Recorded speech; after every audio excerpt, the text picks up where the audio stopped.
training in pediatric pathology, and the plan was to go back to India, come back to India, come back to India, and somehow it has not happened. Well, Alder is the biggest children's hospital in Europe. It is bigger than Geo as a Great Ormond Street also. I was just reading up and I found that it is the biggest hospital in UK, children's hospital in UK. So that's really something. That's Yeah, really it is. Uh, but I would tell you something. Probably you would see more cases than what I would see. And the whole because the population, what you usually kind of calculate as population, is far, far more than around the left. And that reflects the cases what you see as well. So I really think that the experience what you've got is just amazing and yeah. unmatched. We are limited by the We amount of are, ancillary that we have. It's I'm really limited. sorry for interrupting. Absolutely right. We are almost late, Nadine? so I think we'll start in a minute. We are live right now on YouTube. Just give me a minute and we start. Is it okay? Yeah, that's fine. Yeah. Good evening, everybody. Welcome to this special episode of Pursue 3 Soft Tissue Special. And we are streaming live from Liverpool, UK via Kolkata. And today we have somebody very special, and to moderate the session, somebody very, very special from East. And we have Dr. Professor Uttara Chatterjee, who is an MD from AIMS, a professor in IPGMER Kolkata, a trainee from St. Mary's Hospital, Manchester. I would request Professor Uttara Chatterjee to take over and introduce Dr. Rajeev Shukla, and then from there we will go on. Please, Dr. Chatterjee, please take over. I'll stop sharing it. Thank you, Nadine. And it's my privilege to introduce to you Dr. Rajeev Shukla, who is from Alder Children's Hospital, Liverpool. Now, Liverpool, as you all know, is famous for two things. One, of course, is the Beatles, and next is this Alder Children's Hospital, which I'd like to share with you is the largest children's hospital, not just in UK, but also in all of Europe. And Dr. Rajeev is the head of pathology there. And he was trained he did his MD-Path from PGI Chandigarh, from prestigious PGI Chandigarh, and thereafter he moved to UK. Now, as I was reading, he's done a lot of interesting papers, for example, in targeted therapy in cancer, dealing with rhabdomyosarcoma cell lines, right?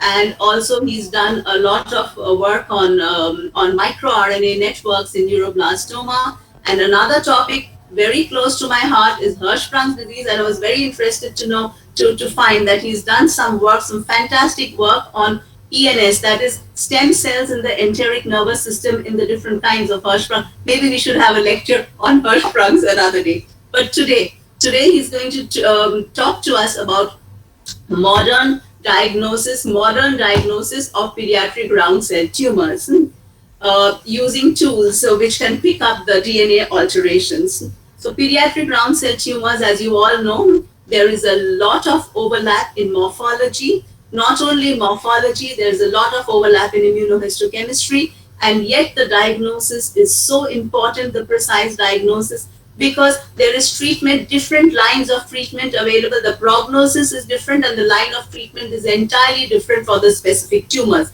So the exact diagnosis is very important. And what happens is, with this overlapping morphology, as you all know, overlapping immunohistochemistry in my setup, with very limited immunohistochemistry, maybe about 20% or so, I can't go any further. And just to give you an example, just a couple of days ago, I had a sacral mass in a 6-month-old baby, a small blue round cell tumor. And in this tumor, what happened is the CD99 patchy positive, FLI1 negative, synaptophysin patchy positive, chromogranin negative, desmin, myogenin, etc., all negative. So what do you do? I mean, where do you go further? Well, there are new emerging entities beyond the Ewing sarcoma, and Dr. Shukla is going to tell us about it. Dr. Shukla. Oh, thank you for a very nice introduction. And I'll just put my, Present now and share your screen. yes, sir.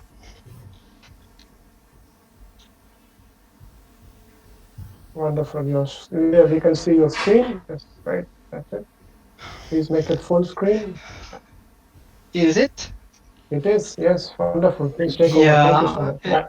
And thanks, Dr. Chaddy, for a lovely introduction and for taking time out to moderate and chair this session. I'm really happy that you're here to help me.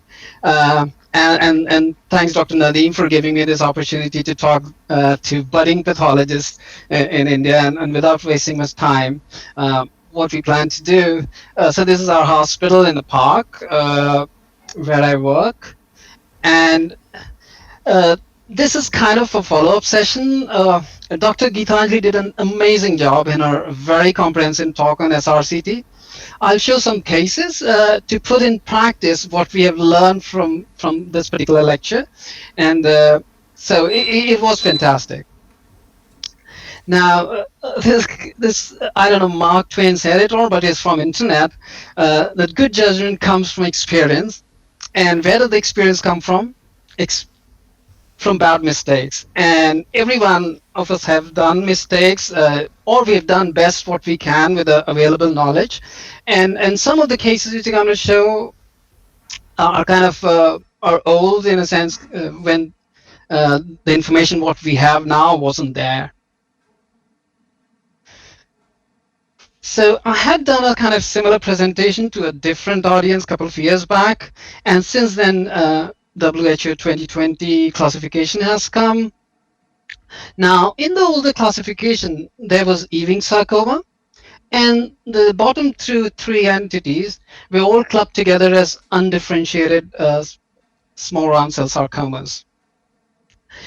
These things were all there, and we were diagnosing these, but WHS has not recognized that because they were not identified as an entity on their own for different reasons. So we've used terms like Ewing's like sarcomas and others. So I want to make a point here that bottom three are not so round always. So we know Ewing sarcoma and we know SRCTs, but many of the entities which now fall in the category there are not exactly round, and some of them now are not Ewing's like altogether. So that's something we should be aware of. With that, we go to the first case, and this is really simple, and this is just to set the tone of the lecture. So this was a tumor in a 14-year-old boy with in a pelvis, and you can straight away see that as a kind of small round blue cells, some fibrous stroma here and there, and no particular differentiation. And we normally make imprint smears, and imprint smears we don't make to make diagnosis, kind of do it for diagnosis. We do it to do fish on them if we need it. And the reason is the imprint smears, the cells tend to be unilayered, and it's much easier to do fish on them. But having said that, you can very well do fish on sections. We commonly do that as well. But we have to know the morphology here. Nice round contours, stipple chromatin, inconspicuous nuclei. You can see a dot-like nucleus, but this, you will not call it prominent, and at least here in this. And we tend to have some darker cells kind of spread around, and this is what was in books has been described as light and dark pattern. And what people have said that many of these dark cells are probably in sooner or later will go apoptosis, so that's the kind of understanding you go. Many of the cases will show glycogen. Again, it doesn't help a great deal. Now, what do we do when we come across small round blue cell tumor? The first thing is we try to look for differentiation. The reason being, historically, we have classified tumors based on histogenetic classification. So if you got a neuroblastic differentiation or ganglionic differentiation, you straight away kind of going in a line of neuroblastoma. If you see a malignant tumor producing osteoid, you know it's kind of small cell osteosarcoma, or kind of, you should be careful, but yeah, that's what we're thinking. You could have epithelial differentiation in this example of not midline sarcoma, but synovial sarcomas, and adamantinoma like Ewing sarcoma, all can show even poorly differentiated carcinoma. The reason I'm not mentioning carcinoma altogether here, because we don't see carcinoma, real carcinomas in pediatric practice. I have not seen a kind of a carcinoma in lungs or prostate or breast for almost 20 years now. We do see carcinomas in thyroid, endocrine organs here and there, and sometimes myopithelial ones, but not the carcinoma. So I'm just deprived of that at the moment. If it's showing a cartilage, you think of mesenchymal chondro. If it starts showing kind of rhabdomyoblastic differentiated rhabdomyoblastic sarcoma. If not differentiation, certain tumors have characteristic morphology, right? The rhabdoid. So what the tumors which I'm going to show you today, you have to believe me, I'll show only one slide, but then I have looked at the slide carefully. They have not shown any such differentiation or any other morphological clues.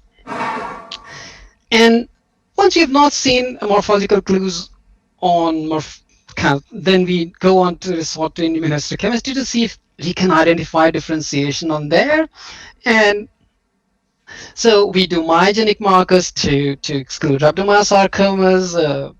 If we could do myogen in MyD1 desmin, FOX2b for neuroblastomas, you could exclude lymphoma by lymphoma markers, and TLE1 keratins, and you know all this. You also do INI1 because some INI1 loss would indicate it's a kind of SMARCB1 deficient tumor or rhabdoid tumor.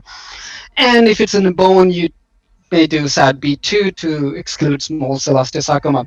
Again, most of the tumors which I'm going to show you today, they've all been negative for this. So then you try to look for some positive markers, and there are good positive markers. And Dr. Chatterjee was mentioning about her case. It was patchy positive, but strong diffuse membranous positivity on itself with the classical morphology of Ewing's. Probably you're all right calling it Ewing sarcoma, but now you've got an excellent marker, NKX2.2. So we rely heavily on CD99 and NKX2.2. We have stopped stalking Fly1 altogether now. Fly1 can be used for some other purposes, but not for Ewing's. And so this is a classical case of Ewing sarcoma.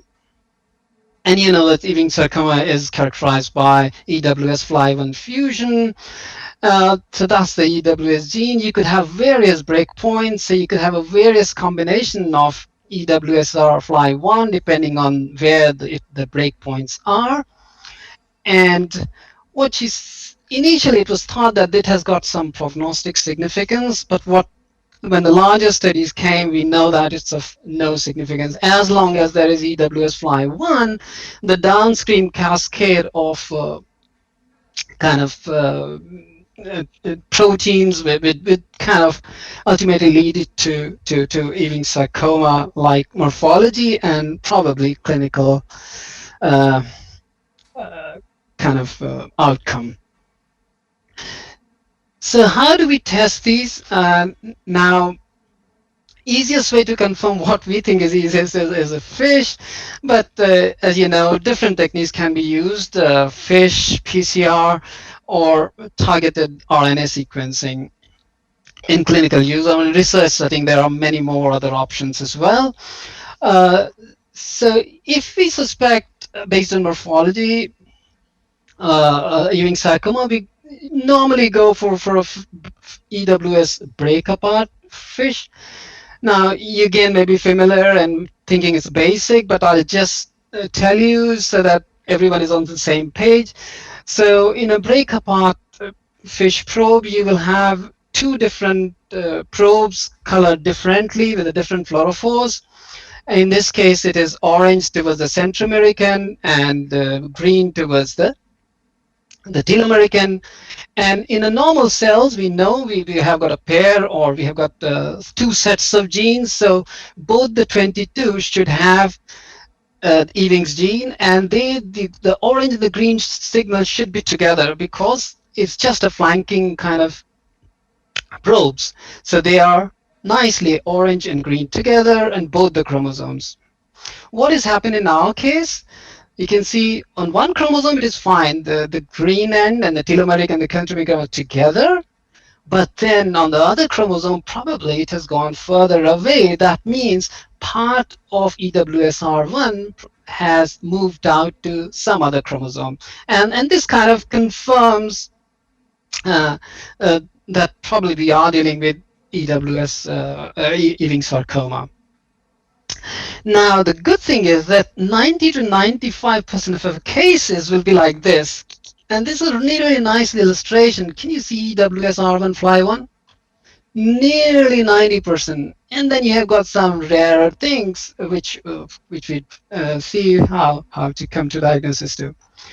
So for all practical purposes, if the morphology is typical and tumor is diffusely membranous CD99 positive, there is no need for doing molecular tests, and probably you are all right. So so that's the lesson from this one. The common things are common. Don't think of fancy diagnosis, and you'll be all right. So when do we need molecular diagnosis? If there is unusual clinical presentation, it's good to confirm a diagnosis.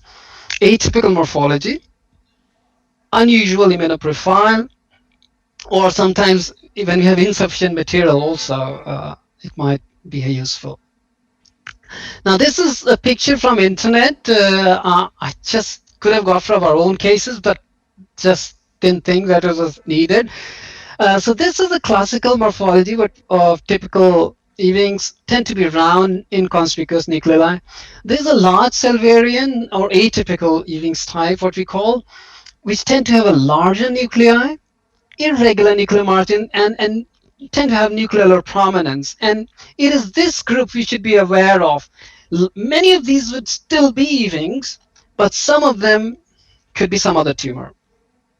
Then we used to call tumors with kind of these rosettes as PNETs because they are showing neuroectodermal differentiation, but we now know that probably it's all better to club them together because they carry the same EWS1 translocation and kind of similar kind of prognosis.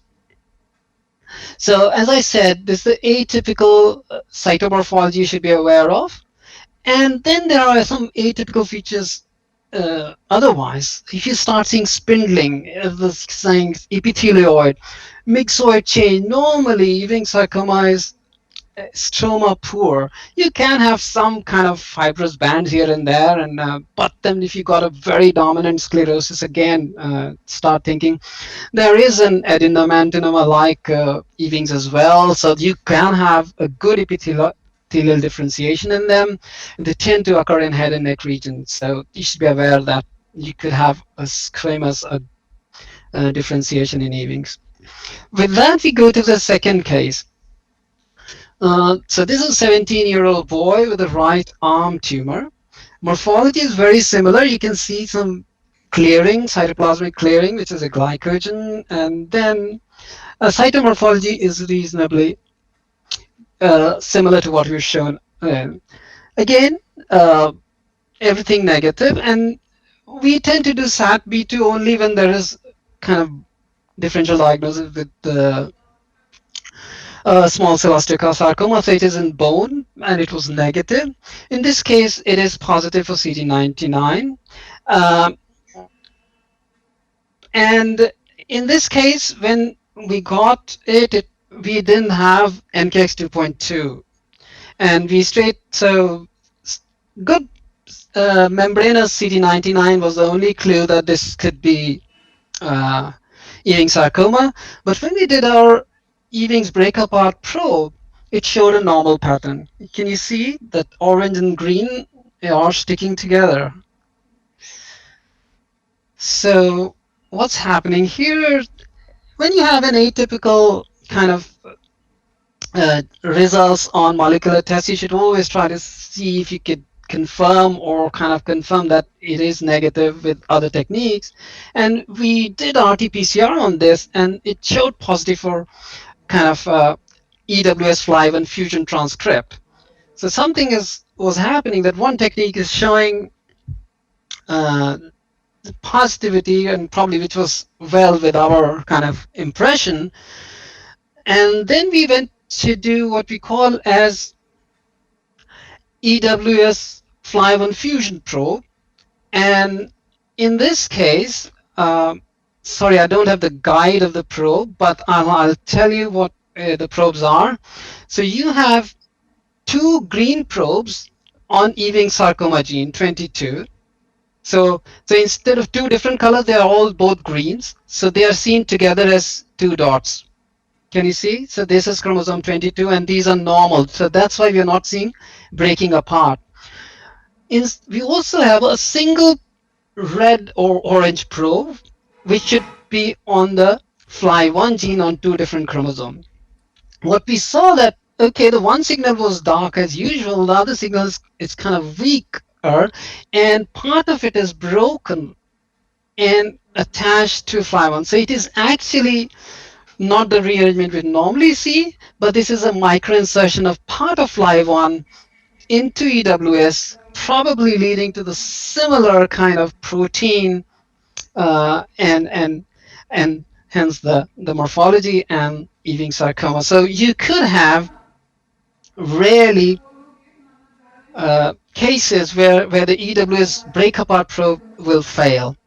And in these cases, complementary techniques will help. And again, I'm making a point, NKX2.2 and Memories CD99 together are good markers. So this is a 16-year-old boy with a retroperitoneal tumor. Again, you can appreciate the light and dark cells, similar morphology. And what we have is all our differentiation marker negative, and again, nice CD99 positive and KX2.2 positive. We are thinking of this is going to be Ewing's. And what happens again?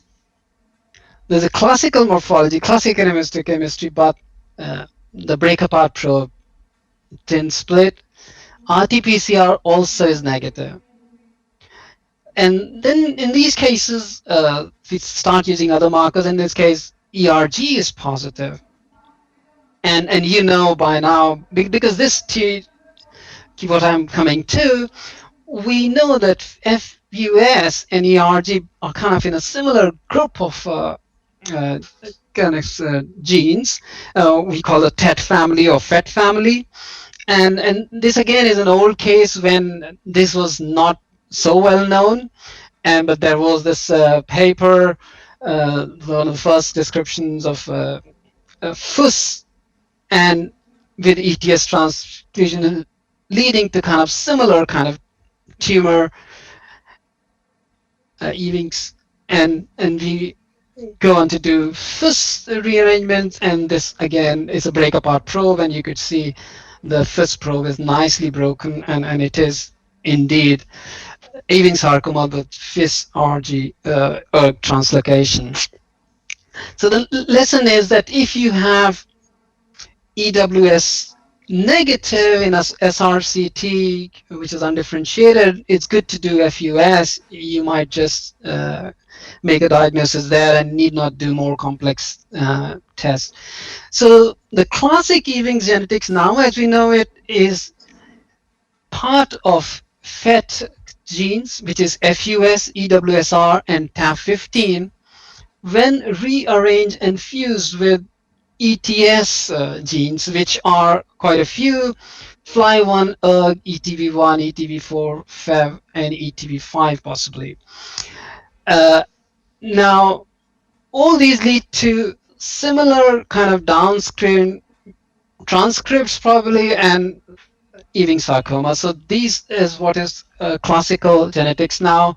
So it is not only EWS FLY1, any FET plus any ETS translocation is Ewing sarcoma.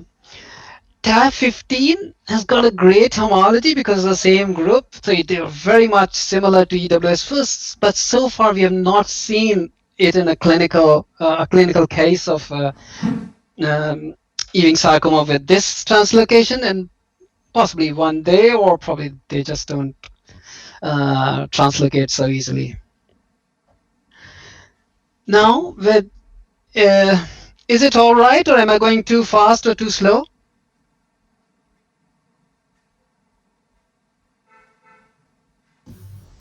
You're fine. You're fine. Oh, thank you.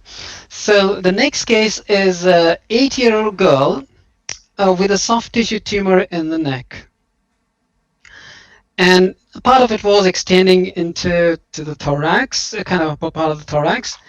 And what is striking here is kind of nodular arrangement with kind of wider collagenous fibrous septae.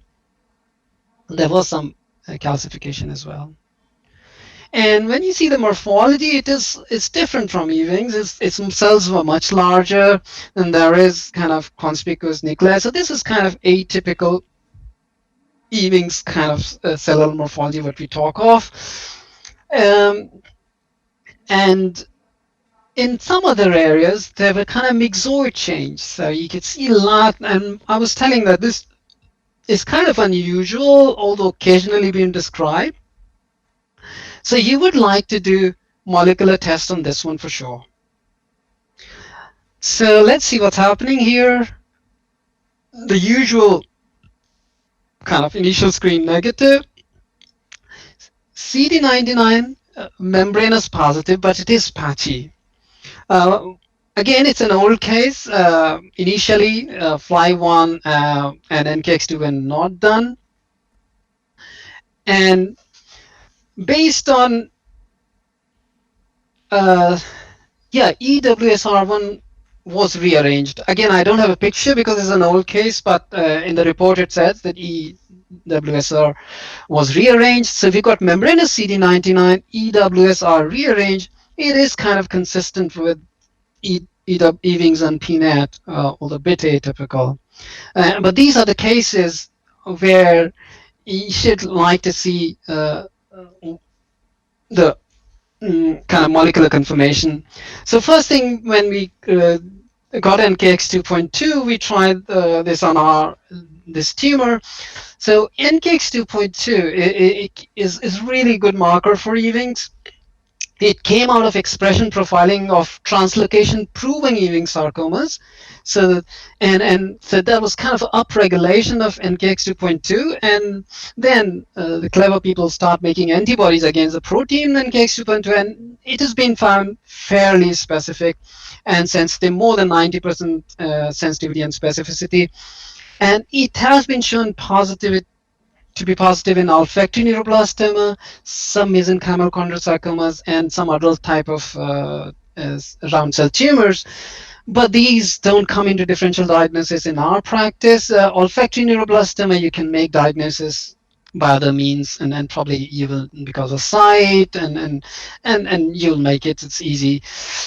So, and if you see it together, they are 98% specific. NKX 2.2 and CD99. And our case 4, is NKX 2.2 negative, and then you start thinking, now this is very atypical for Ewing's. Although EWSR break apart probe is kind of broken, we still need to do something. And the reason is that EWSR gene is one of the most notorious genes. It is extremely promiscuous, and it partners with different genes to lead to very many different tumors. And so you can see, and this is not the exhaustive list, so there are more to it. And I find it even more interesting is that with the same partner, it causes different tumors. So if it's EWSR1, KREB1 fusion, leads to clear cell sarcoma of soft part as well as angiometal fibrocystic cytoma. Similarly, POR5, to be surprised that EWSR1 Fly1 has been occasionally been described in neuroblastomas and giant cell tumor of the bone as well. So it is very promising, and it's important to confirm the partner, to confirm the diagnosis of what you're probably dealing with. And so we got another different probe, which is a fusion probe with break apart. So here, what you've got a usual break apart probe with orange and green EWS, and then there's a different color fluorophore for the Fly1. So if EWS Fly1 fusion is there, the orange part or the centromeric part of the EWS will break apart and move and should go close to Fly1, which is blue. But then another cases where there is EWSR rearrangement, but it is to a non-Fly1 partner, it would be seen as a separate dot to both blue and green. And what we see in this case is here. So that's the one of the chromosome where the EWS gene is not broken. Here it is broken. And instead of this orange going to a blue, it has gone to some other chromosome. We don't know where. So this kind of confirmed that we are dealing with some different EWS translocation. It could still be an ETS partner and could still be Ewing's. So how do we confirm? Now the fish becomes a little bit too much because we have to individually go and look for all those different partners to confirm which partner it's going to in this particular tumor. And so the easier way is to do a RNA sequencing, where it's a high throughput technique, and at the moment we have a sarcoma panel which covers most of the genes and which are translocated in these. So it's a kind of 60 gene panel. There is we have access to in another lab of kind of usual RNA scan fusion probe, the kind of from Illumina one, the 500 genes one. But if you go for a bigger panels, you're more likely to get your results delayed. It takes much longer. And again, it's the rapidity of fish which we go for quicker diagnosis. And these targeted fusion panels are still quicker and cheaper. So you can find the same thing on a whole exome sequencing, but there's no point in doing because they're very expensive, very time consuming, and come up with a lot of different results, which probably you'll not know what to do with. So targeted sequencing is the best option. So what targeted sequencing for the panel of genes, what you think are most likely to get involved. So this case had shown EWSR1 POW5 F1 fusion. And when you see that, so when we were seeing the initial classification now, so it was Ewing sarcoma, which was EWS ETS gene, not EWS, but FET and TET versus ETS fusion, and then FET with non-ETS fusion. And these all are kind of non-ETS genes, NFAT, POW5, SMARCBs, and all these have shown to be in Ewing's-like morphology. But EWSR1 POW5 translocation has been described in Ewing's-like tumor, but most commonly it's been described as soft tissue myoepithelial tumors. It has been described with hydradenomas, mucoepidermoid carcinomas. So this could be a myoepithelial tumor. To test that, we did A1 in EMA and S100, they were positive. But epithelial markers were very patchy positive. I'll say you have to search for them. And even in this field, where we saw positivity, it was just 3 or 4 cells. Or EMA was little more, but still less than 5% of cells. S100 was a little more positive, around 20-30%.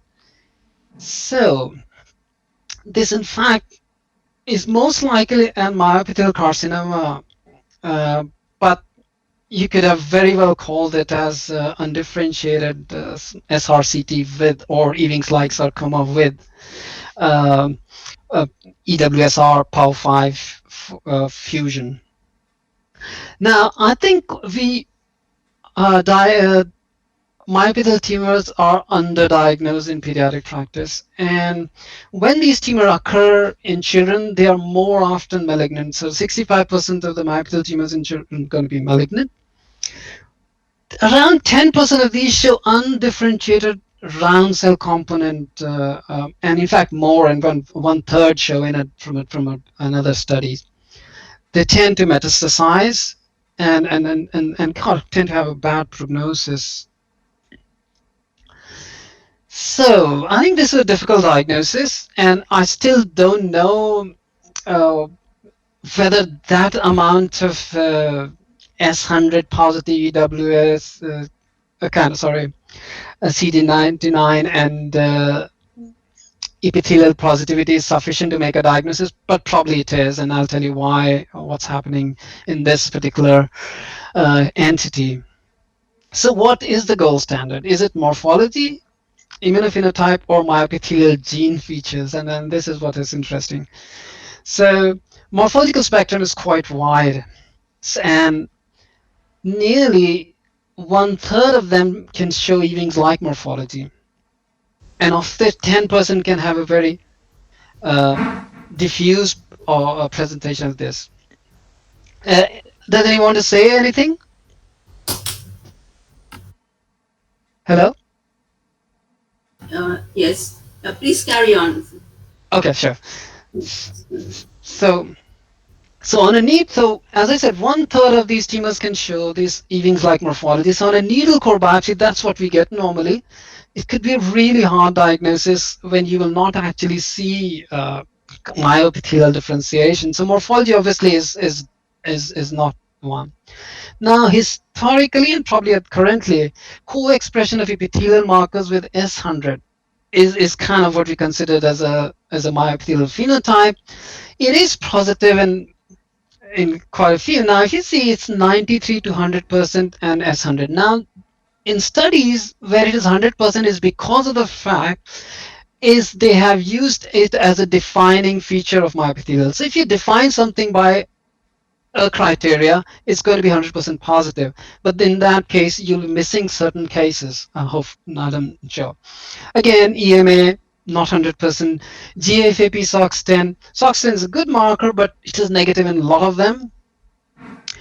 P63, which is considered a reasonable marker in salivary gland, is not so in soft tissue myopithelial tumors. ENI1 is lost in only subset of cases. In this case, it wasn't.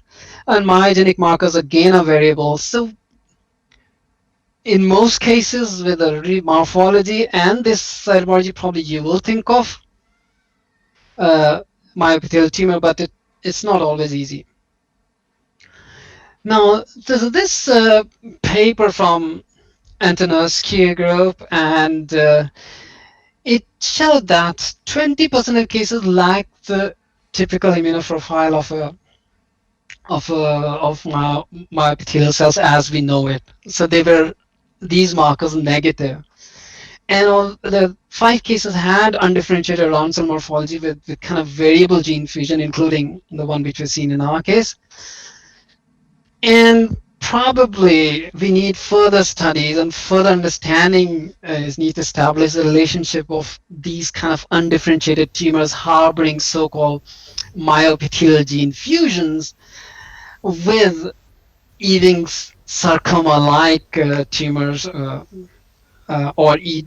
Ewing's with non-ETS fusion sarcomas.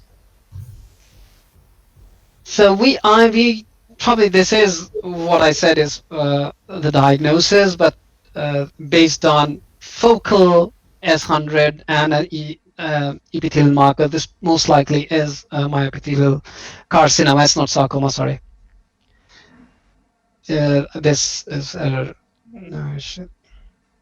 so this lesson is that NKX2 pointing negativity should raise some doubt to the diagnosis of Ewing's and prompt molecular confirmation.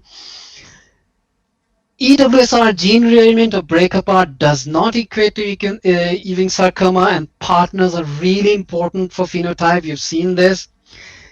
And then some molecular gene rearrangements can lead to different morphology and probably different clinical entities.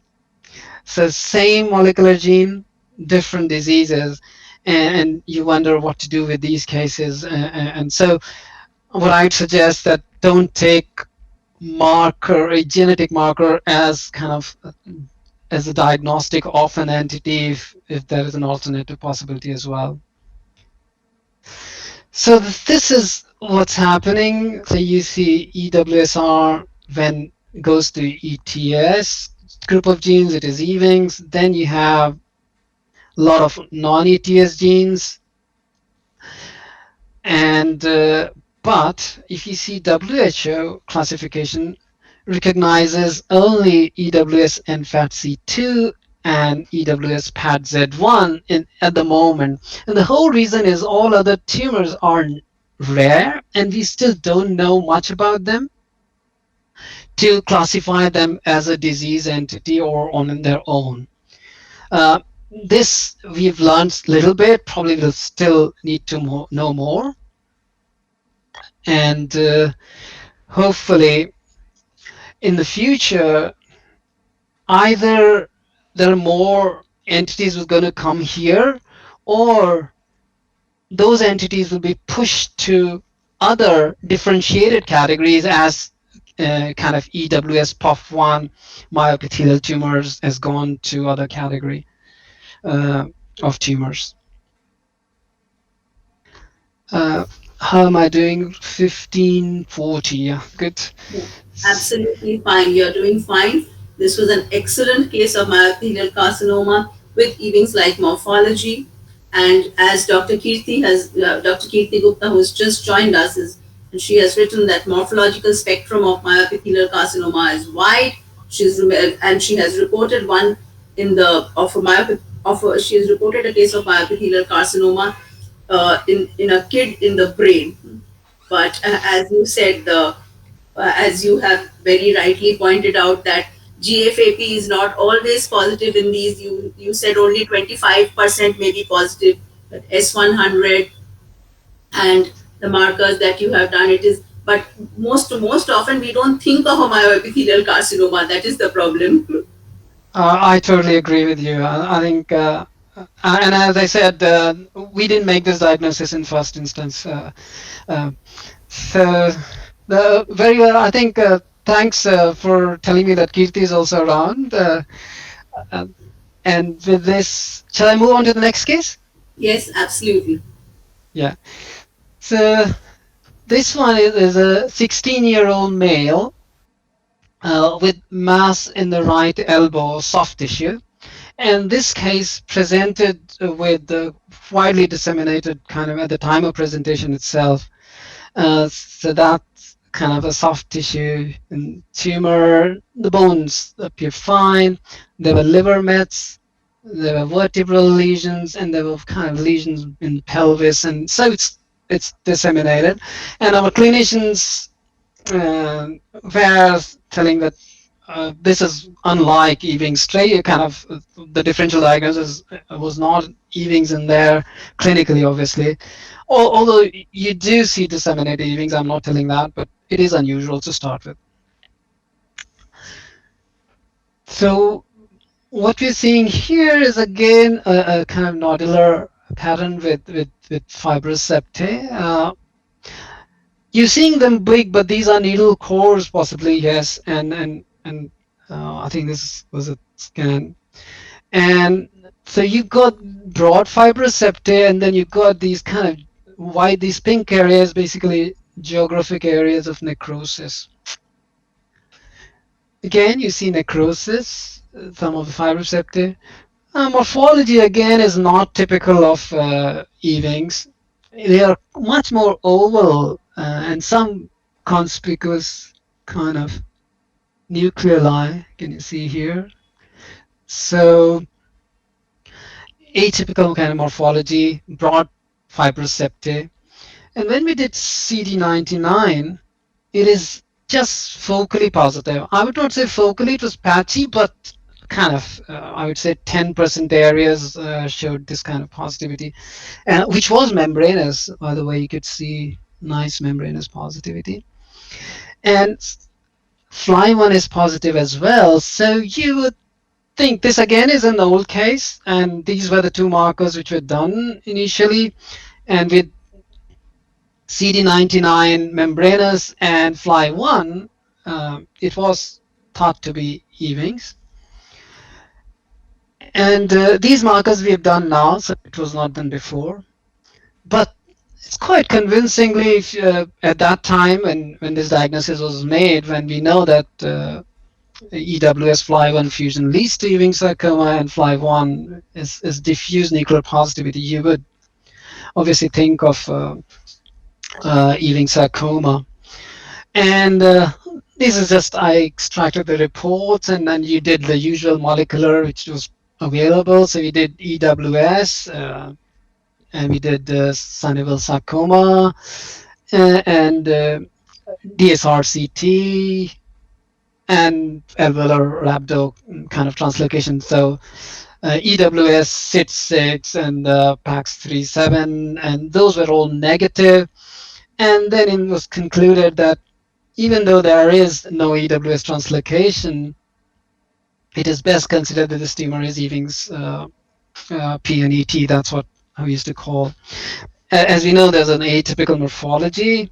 Cytologically, there's some the kind of myxoid change as well. And this kind of morphology and kind of clinical presentation raises what we now know as an entity of sick rearranged sarcomas. And these are the Yoshida group presented 20 cases and summarized the clinical and morphological spectrum of these things. And they kind of stressed on this nodular arrangement with broad septae, and this has got very similar kind of nodules as in our case. But then you have much more diffuse small round blue cell areas, but yeah, again, atypical nuclear prominence in some of them. And in there from the paper, they said they see nuclear prominence at least focally in most of them. Few of them can be indistinguishable from Ewing, so that's the classical Ewing sarcoma-like morphology. Myxoid change, spindling, cytoplasmic clearing. All the reason I'm showing it, because with my one case you will not know the whole spectrum, but with these kind of bigger studies, the whole exercise here is to learn rather than kind of diagnose a case, what I'm showing. And what was classical was that all of them were NKX2.2 negative, but they were strongly positive for WT1. In their paper, they didn't tell whether it's again C-terminal or N-terminal, but I've seen these tumors being positive for both. CD99, the stress was that it tend to be patchy, very much like our case. And MUC4 can also be patchily positive. So calretinine again, it can be positive. And if you see what features were distinguishing it from Ewing sarcomas was lobulation, necrosis again more common, atypical nuclear morphology, nucleolus, more cytoplasm, spindling, myxoid change. All these things should prompt you to think about this entity. But again, it is, I like these kind of tables when there is a 0 on this side, where you know it is never seen, so that you can rely on this. Now, in an individual case, if you say necrosis, it doesn't help, because in a individual case, you can have necrosis in Ewing sarcoma, and all these things for a particular case, it may not be helpful. But things like myxoid change, although you can occasionally see, but if it is dominant, it is not Ewing's. And similarly, if you see NKX2.2, 0, and that is very helpful. I like these kind of tables with 0 on one side. So this kind of absolute discriminatory.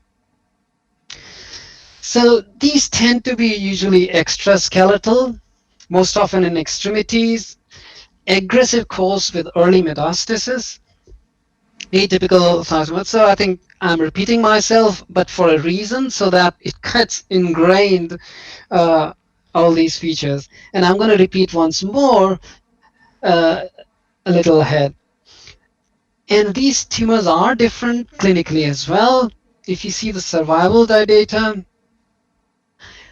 we've got a survival of 77, 78% in Ewing sarcomas, whereas down to 40, 45% in sick rearranged sarcomas. So they're really aggressive and they don't do well.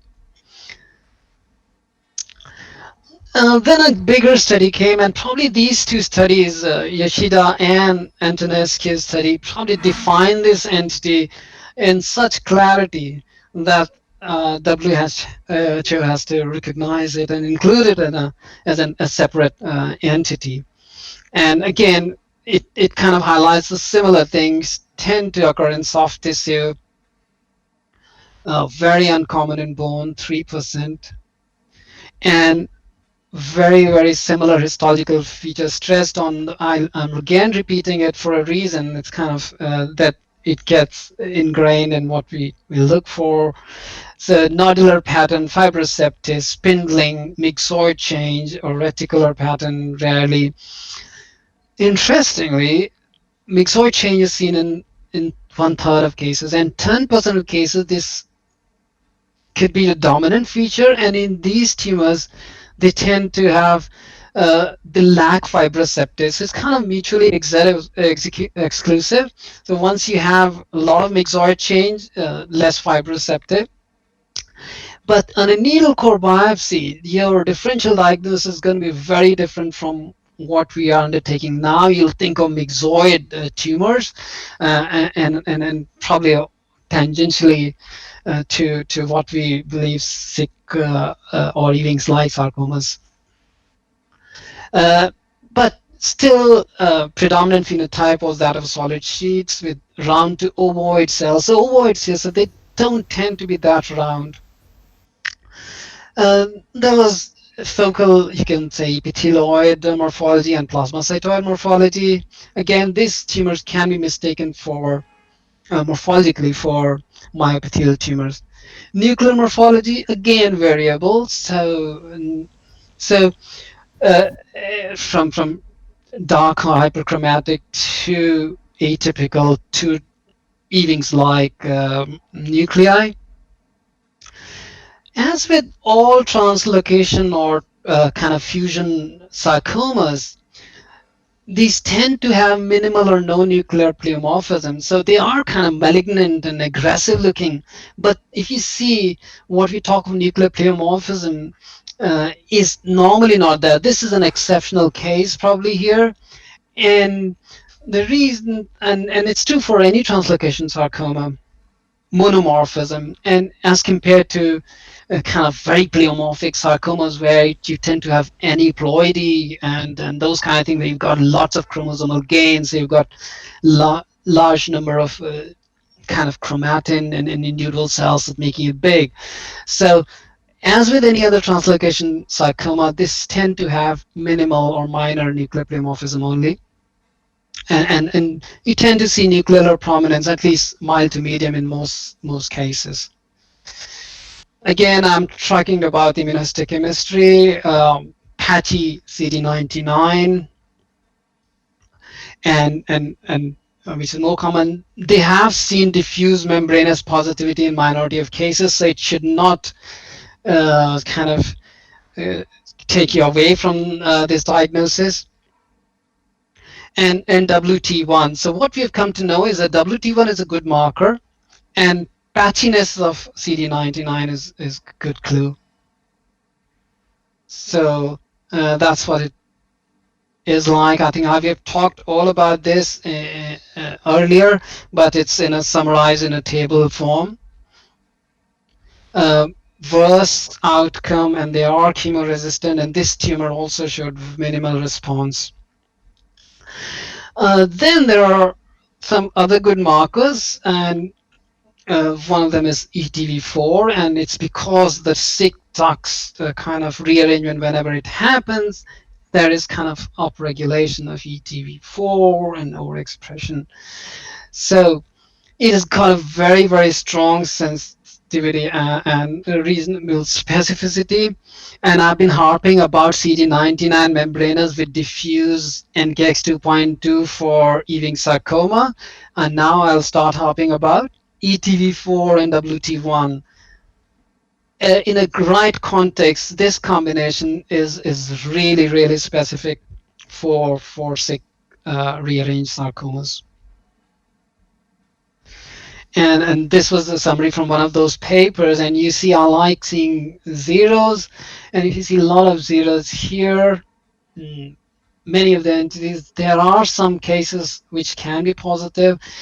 One of them is DSRCT, which is interesting because WT1 is also positive, so but then you know how to diagnose DSRCT based on other markers of kind of polyphenotypic and location and all those things. Wilms tumor, again, is rarely going to be on differential diagnosis. It's going to be fairly straightforward. Small cell carcinoma, we rarely see in pediatric age group, and melanoma again. So probably you will have other helps in these things. Now, with regards to unclassified round cell sarcoma, this could very well be one of those cryptic sick ducts rearranged sarcomas. I don't know, but it's likely. Now, I was talking about FISH and cryptic fusion in Ewings. We've shown cryptic fusions in sick is even more common. I said that 10% of cases will not show translocation based on sick break apart, but it'll be shown with other techniques. And then so probably this could be explained by that. So overall, very good marker for sick rearranged sarcomas, and together both ETV4 and WT1 together are really good. So again, I don't have a picture because it was sent out and someone else did it for us. It's a sick break apart was broken in this one, and it was diagnosed as sick rearranged sarcoma. Is it okay to move on to next case? Absolutely, and thank you for showing us all the differences between sick rearranged sarcoma and the Ewing's step by step. Thank you so much for going through it in details. Thanks, sir. Now, this is an abdominal tumor in a 4-month-old male. It's a paravertebral tumor, fairly big and not localized to any organs.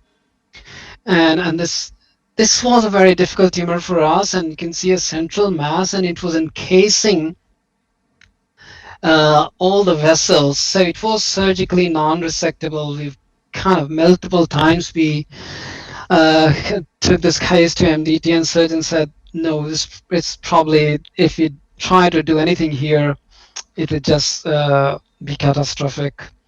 And so this is how it looked. So it is kind of, you can see there are hypocellular myxoid-like areas, and then very cellular blue areas, which very much look like synovial sarcoma bluishness. And in the cellular area was kind of whirling. There was still capillaries prominent, and you can see these capillaries prominent, much more prominent branching capillaries in kind of myxoid areas. Some clustering of cells. Again, very bland in a sense that they're monomorphic nuclei. They were mitotic figures, so it was, we knew that it kind of, it is an aggressive neoplasm. And when we did immunos, it was TLE positive, BCL2 positive, CD99 had a strange pattern, only kind of dot-like positivity in the cytoplasm and cluster around. So when the TLE we've been using very reasonably well for synovial sarcoma diagnosis, so, and BCL2 as well, so you can see influential role of BCL2 family in synovial sarcoma. So could this be a synovial sarcoma with TLE and things? what other thing is common in this age group, when in an infant, we always think of a fibroblastic tumor which looks like anything of infantile fibrosarcoma. And we wanted it to be infantile fibrosarcoma. Because of NTRK3, we could have treated it medically, because there was kind of with the NTRK inhibitors.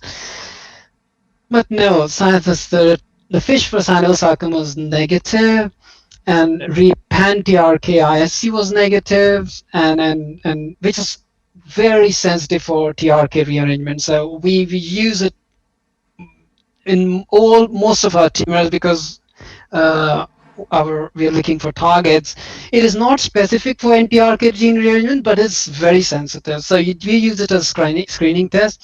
We still went on to do ETV6 NTRK3, which was also negative. So it is not synovial sarcoma, it is not infantile fibrosarcoma. There's an entity called primitive myxoid mesenchymal tumor of infancy, PMMTI, and it was described way back in 2006. And again, the morphology was described as infantile fibrosarcoma, infantile fibromatosis-like, tend to have myxoid areas, and but these were diagnosed based on negativity of rearrangement, which is considered typical of infantile fibrosarcoma. Now, it has got predilection for deep soft tissue around the spinal cord and paravertebral area, very similar to our case. These are more aggressive than infantile fibrosarcomas, poor response to chemotherapy, and they can transform to a kind of more undifferentiated sarcoma over a period of time. Now, so the surgery wasn't an option. We didn't have an option for NTRK3 inhibitors, so we tried Ewing-like kind of chemo on this patient and didn't respond to that. And by 2016, we have a kind of a paper which said that these tumors morphologically resemble clear cell sarcoma, and possibly they could have the same gene rearrangement. It was proven to be so. So these tumors tend to show recurrent B-core internal tandem duplication, ITD, and some of them show Yahya and not MB2 fusions. And the morphologies can be varied, and then you can have a cellular fibrous septum. Myxoid chains tend to be prominent, but very typical kind of vascular branching, what we tend to see with clear cell sarcoma. But morphology again is variable, but these features do kind of resemble clear cell sarcoma. Now, we like immunohistochemistry or less than molecular markers to make these diagnoses, and that's why I'm sending these papers, showing these papers, so that you know that we can make these diagnoses without actually doing molecular workup. So there is B-core or BCL2 expression is increased in these tumors, and because of this kind of internal tandem duplication or rearrangement. So we did BCL6 first. These tumors were strongly positive, and then there was a paper saying that B-core expression is highly sensitive marker for round cell sarcomas. And when this tumor came, we already had this antibody in our lab, and our lab was standardizing it.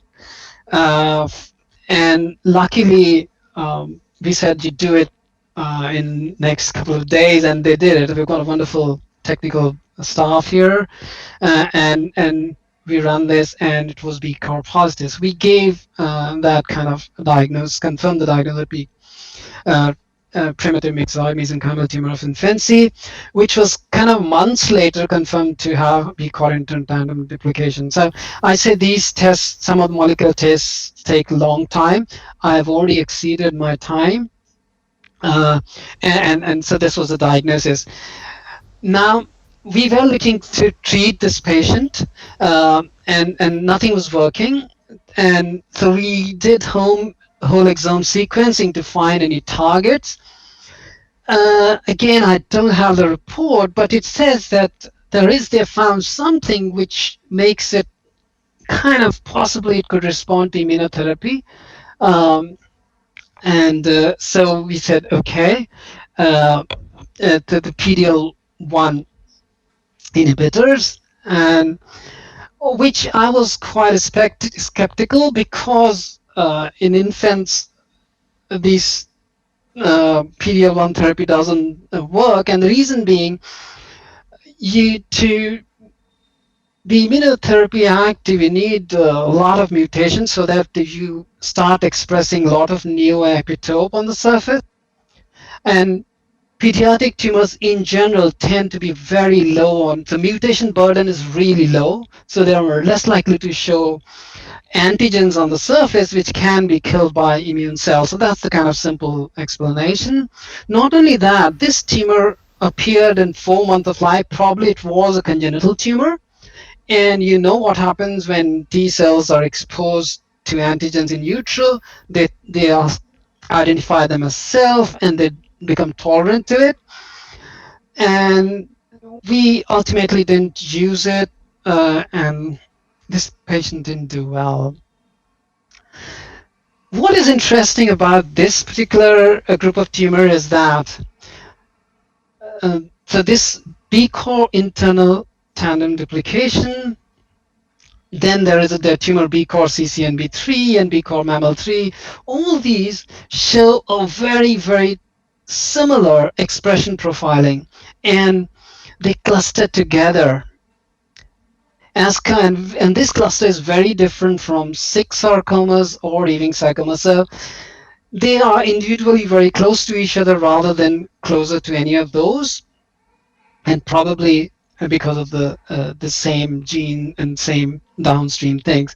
The first B core Rein sarcomas to be diagnosed was B core CCNB, and it was clearly shown that this was very different, or came all together as compared to any other sarcomas which could look like this. And same thing was proven again and again. B core mammal3, very different from Seqing and EWSR1. Morphology, we have talked, they all share the similar morphology of these kind of vascular pattern and grouping, spindling, myxoid change. And I'm not going to say myxoid change. So whether they are translocation or B core morphologically, they are very similar. On immunohistochemistry, it is interesting, and now you'll know why TLE1 was featuring positive. They tend to be TLE1 positive, and they tend to be SAT-B2 positive as well. And many of these kind of translocation sarcomas, these ones, occur in bone. And if you read SAT-B2 there, you would make it a small cell osteosarcoma, so be wary of that. I'm not going to talk about this. So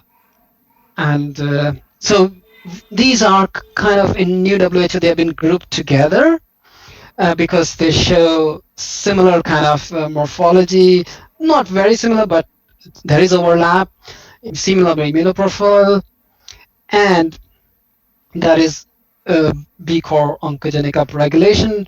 Transcriptonic shows similar profile, so this is kind of coming up as one entity. But you have to be aware that these B core CCNB tend to occur in bone, whereas B core ITD tumors tend to occur in soft tissue. So that's something. I just want to put this kind of discussion slide in the end because I'm just confused. When do we, what are we trying to do here when we are trying to classify tumors? Are we trying to classify based on similar morphology, as we have done in past, similar transcriptome, or driving functional rearrangement, or a similar kind of clinical behavior? And probably all of these need to be there to make it identifiable as a new entity.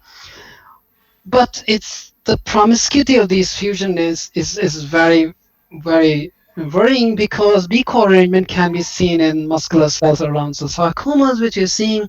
It can be seen in ossifying fibromyxoid tumors, which many of them are benign. You see in high-grade endometrial sarcomas, renal sarcomas, and PMMTI. All these obviously are not a single entity, and probably uh, they have their own kind of nuances. Again, same genetic does not necessarily mean it's a common therapeutic approach either, because if you see with the many trials which have been called the basket trials, where we find a genetic abnormality and target it, they don't respond. All of them don't respond. And the best example is the BRAF. If you see BRAF response in non-melanoma cancers, it's kind of very variable. Um, there has been some good success stories as well, and so far NTRK targeting is really sounding very promising. And so there is a reason to group them, or at least tag them with their translocations, so that we are aware that probably there is could possibly be a target therapy. Um, but I always think that the sarcoma diagnosis and classification should take into a genotype. The same genotype occurring in which type of cells? So a same genotype occurring in an epithelial cell leak to different tumor than an undifferentiated cell. Environmental, where they are growing. So a clear cell sarcoma in kidney is very different from PMTI, possibly. And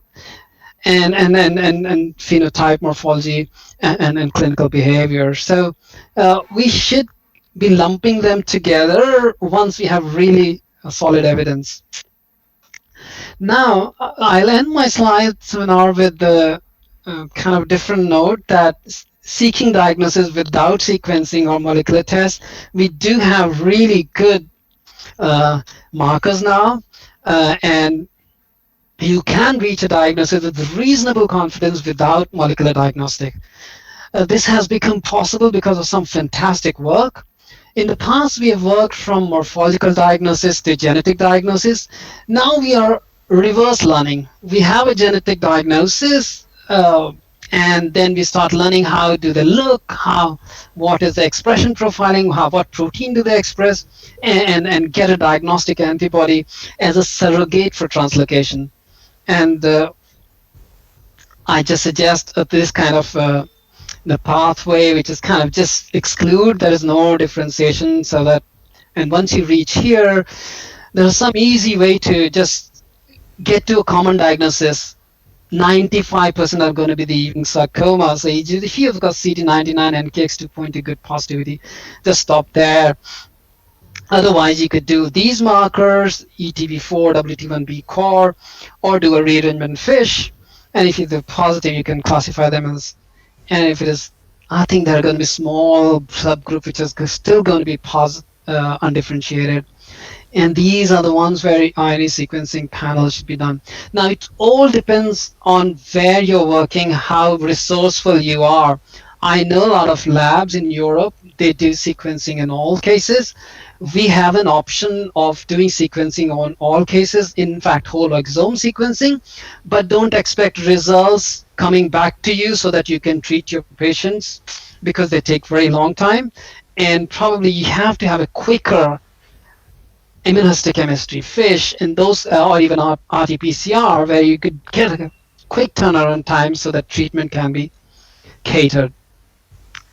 I was talking about FISH, so I found some interesting ones here. You could have EWSR gene break apart changes in cases of INI1 deficient tumors or small b deficient tumors. And the reason being, INI1 tend to be very close to EWSR in the chromosome, and so once it is deleted, it somehow can disrupt EWSR as well.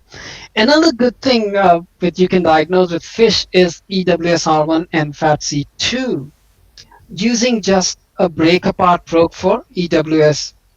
The reason being, there is usually a kind of amplification of a telomeric probe signal of EWSR. Can you see lots of dots? Normally, in this particular probe, what they are showing that this should have been just 2 dots. And so if you're seeing rearrangement of EWSR with amplification, uh, even if you don't have NFAT-C2 fish, you could suspect that. I think now I want to especially thanks to Mark Atherton. He's getting a lot of fishes for us and will help with a lot of diagnosis. And this is our department. These are my colleagues and a fantastic biomedical scientist here. And I'm kind of recently giving my head of the departmentship to Dr. Harrell, and so that I can focus on more on my research interests and my role as a Wilms tumor review nationally. Um, and thank you all. Thank you, Dr. Shukla. That was an excellent lecture. The last slide, the algorithm you showed was a very good one.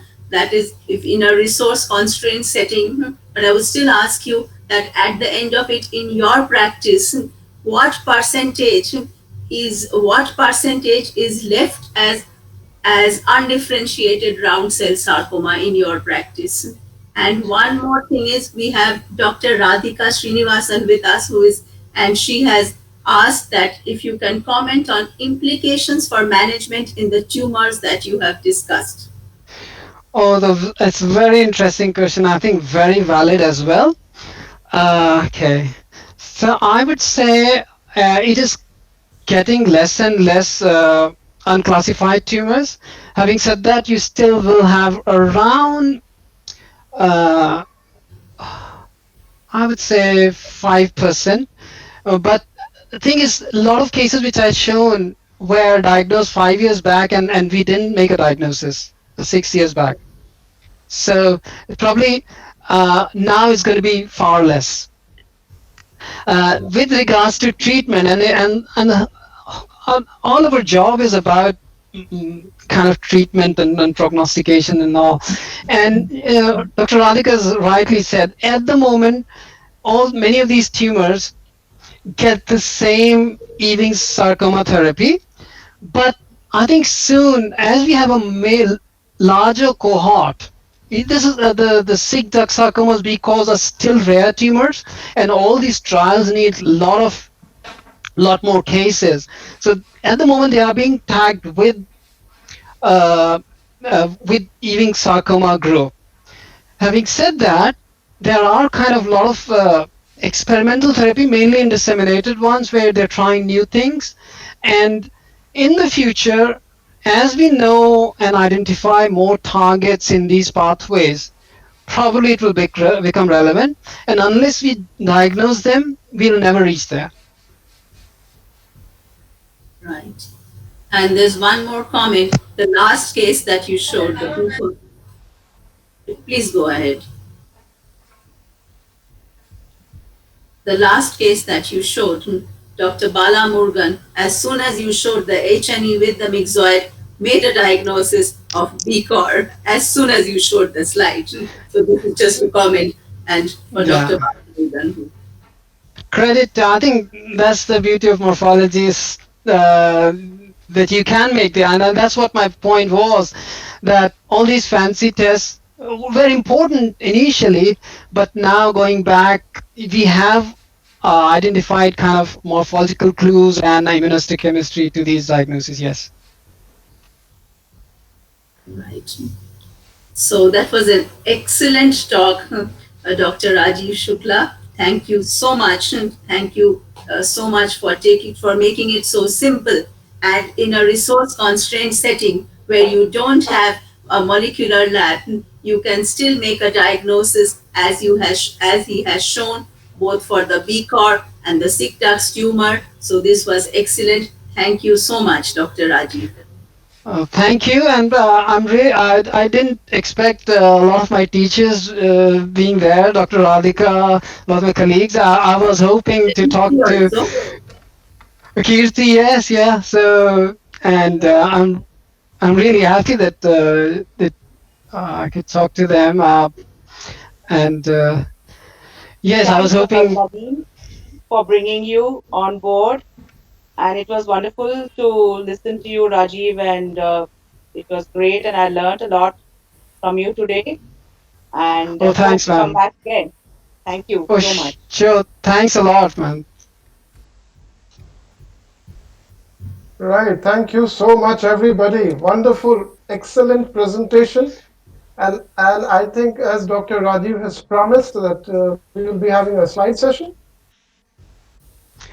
We Right. will give it a try, yes. Yeah, we will give it a try. Maybe not now, maybe after a month or maybe more than that. But then we Yes. can give a try. And we had a small 5 minutes, practice session. Remember, day before yesterday. Yes, Dr. Nadeem, Yeah, yeah. so that will work, I think. But I don't think so. We need to push things fast.